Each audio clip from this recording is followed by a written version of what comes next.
जय हिंद दोस्तों। मैं आत्मा सिंह एक बार फिर से सभी दोस्तों का ज्ञान एकेडमी प्रयागराज परिवार में हार्दिक स्वागत एवं अभिनंदन करता हूं। दोस्तों बीच में दोस्तों कुछ कारणवश कुछ अस्वस्थ होने के कारण मैं आपके सामने वीडियो नहीं लेके आ पाया। इसके लिए आप सभी से मैं क्षमा प्रार्थी हूँ दोस्तों। लेकिन आप अब से ऐसा नहीं होगा, मैं कंटिन्यू आपके साथ जुड़ा रहूँगा।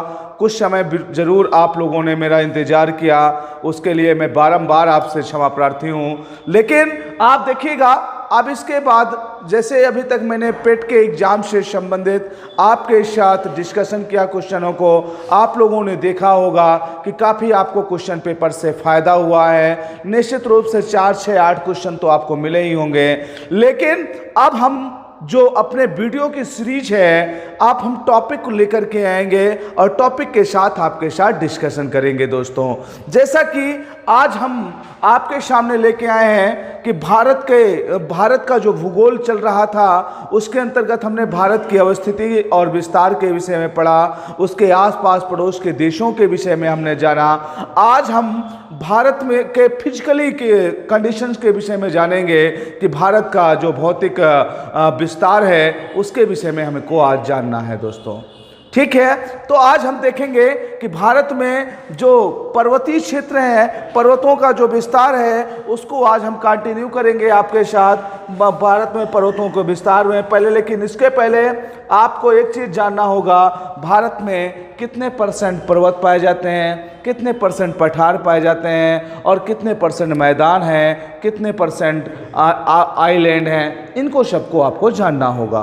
तो चलिए पहले हम बात करेंगे भारत में जो पर्वतों का रेशियो है समस्त भूमि का। तो ध्यान दीजिएगा, भारत में जो पर्वत है, पर्वत कितने % पाए जाते हैं दोस्तों, बताइएगा। आप लोग बताइए, भारत में कितने % पर्वत आपको देखने को मिलते हैं। तो जो ये देखने को मिलते हैं 10.6% आपको पर्वत देखने को मिलते हैं दोस्तों। ठीक है, पहले ये सिंपल सी बात जानना है आपको कि भारत में सर्वाधिक विस्तार किसका है, किन क्षेत्रों का है, उनको आपको जानना होगा।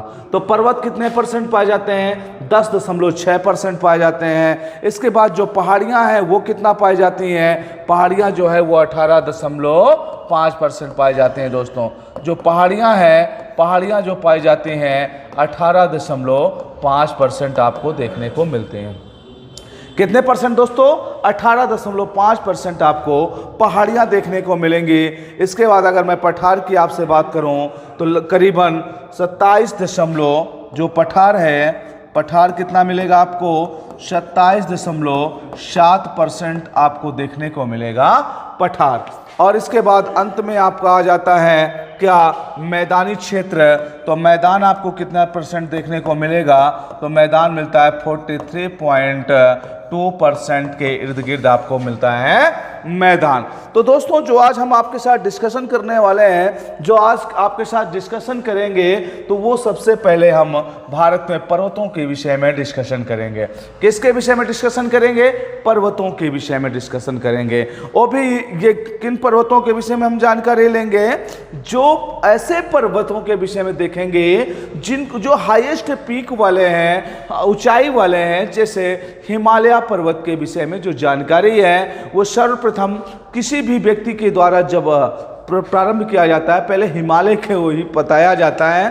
तो मैं भी आपके साथ पहले हिमालय के विषय में डिस्कशन करूंगा। ठीक है, तो चलिए हम आते हैं, पहले इसका जो भौतिक प्रदेश है उसको डिवाइड करते हैं एक बार, फिर उसके बाद आगे बात करते हैं। तो दोस्तों इसको आप लोग नोट डाउन कर लीजिएगा, ये आपके लिए बहुत महत्वपूर्ण है। आपसे पूछा जाता है प्रश्न कि बताइए कि भारत में सर्वाधिक भौतिक प्रदेशों में से किसका विस्तार सबसे अधिक है। तो आप जवाब देंगे, भारत में सबसे ज़्यादा मैदान पाए जाते हैं, उसके बाद पठार पाए जाते हैं, फिर पहाड़ियाँ पाई जाती हैं, फिर पर्वत देखने को मिलते हैं। ठीक है, अगर ये आप कर लिए हैं तो इसके बाद में आगे कंटिन्यू होता हूँ। आगे देखिएगा दोस्तों, आगे के पक्ष में आप देखते हैं, आगे जो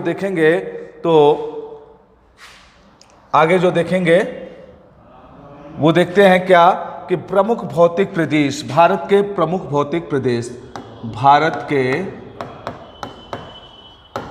प्रमुख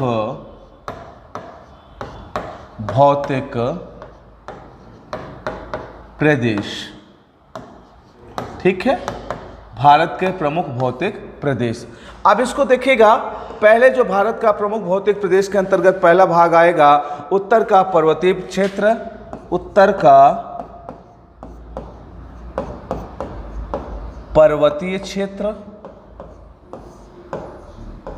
पहला कौन सा आएगा? उत्तर का पर्वतीय क्षेत्र आएगा। दूसरे नंबर पे कौन आएगा? प्रायद्वीपीय पठार आएगा दोस्तों। दूसरे नंबर पे क्या आएगा? प्रायद्वीपीय पठार। मैं एक एक को आपके साथ बहुत अच्छे से डिस्कस करूंगा। अभी तो केवल हम देख रहे हैं कि हमें पढ़ना क्या क्या है, तो इसको पहले हम देख लेते हैं, इसके बाद हम आगे पढ़ते हैं। तीसरा है उत्तर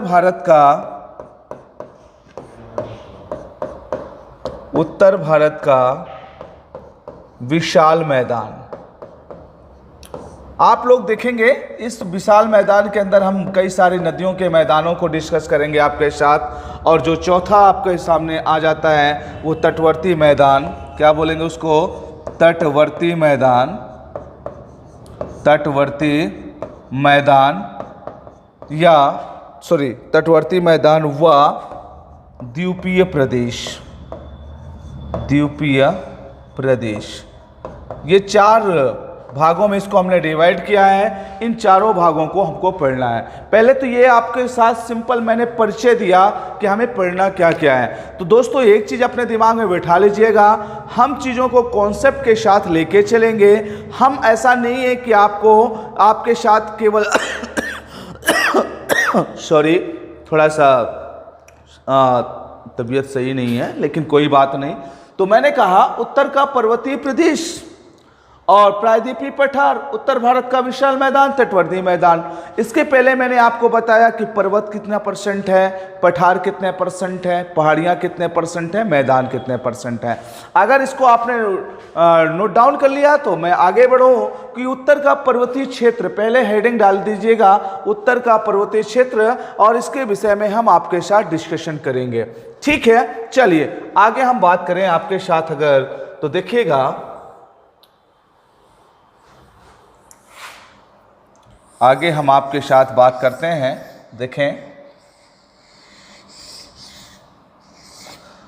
देखिएगा, भारत जो मूल भारत है, जब पृथ्वी का जन्म हुआ था दोस्तों, जब पृथ्वी का जन्म हुआ था तो मूल भारत ऐसे नहीं दिखाई पड़ा करता था। देखिएगा, जैसे पृथ्वी की उत्पत्ति हुई तो पृथ्वी की उत्पत्ति के समय ये एक आग के गोले के समान लाल थी और इसी के चारों तरफ एक सागर भरा हुआ था जिसको पैथालांसा सागर कहते हैं। और ये जो सॉलिड पार्ट है, इस सॉलिड पार्ट को हम पेंजिया नाम देते हैं। क्या बोलते हैं इसको हम पेंजिया नाम देते हैं दोस्तों।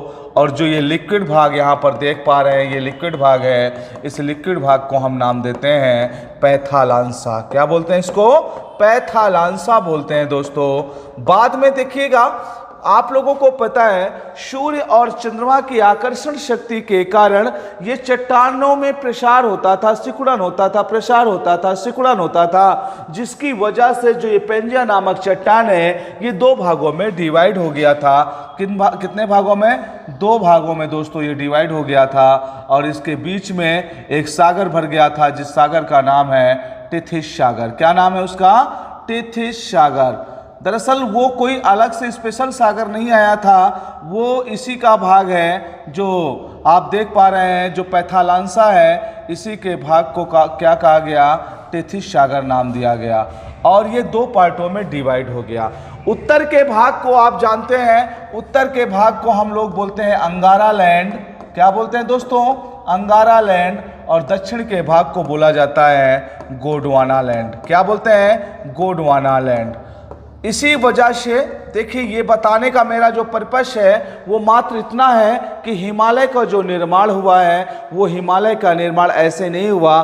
दो तरह की जो प्लेटें थी, एक यूरेशियन प्लेट और एक जो आपकी थी इंडो ऑस्ट्रेलियन प्लेट दोनों के टकराव से हुआ, क्योंकि ये दोनों जो प्लेटें थी ये अभिसारी प्रकार की प्लेटें थी। किस प्रकार की थी?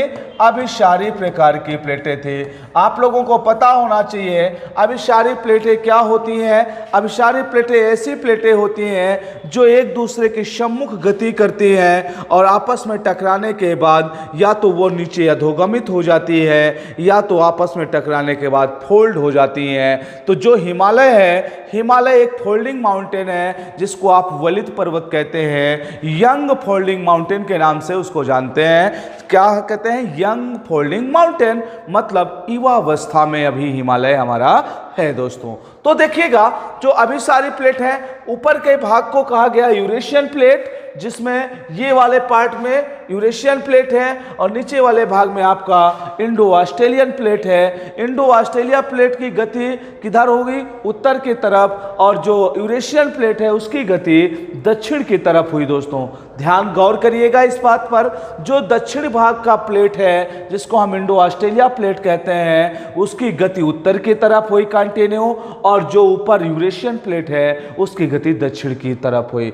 एक चीज और गौर करिएगा, जो स्थलीय या महाद्वीपीय प्लेटें होती हैं उनकी डेंसिटी लगभग, जिसको आप घनत्व कहते हैं, लगभग सिमिलर होती है। लेकिन जब जलीय और स्थलीय, कहने का मतलब ओशियोनिक प्लेट हो और आपकी कॉन्टिनेंटल प्लेट हो, दोनों के बीच जो डेंसिटी है उसमें डिफरेंस देखने को मिलता है। क्योंकि जो आपकी महाद्वीपीय प्लेट है उनके कणों के बीच गैप्स ज़्यादा देखने को मिलते हैं, और जो ओशियोनिक प्लेट है उनके कणों के बीच बहुत कम गैप होता है। इस वजह से जो ओशियोनिक प्लेट होती हैं उनमें, ओशियोनिक प्लेट में घनत्व अधिक होता है किसकी अपेक्षा? जो कॉन्टिनेंटल प्लेट होती हैं। क्या ये बात आपकी समझ में आ रही है?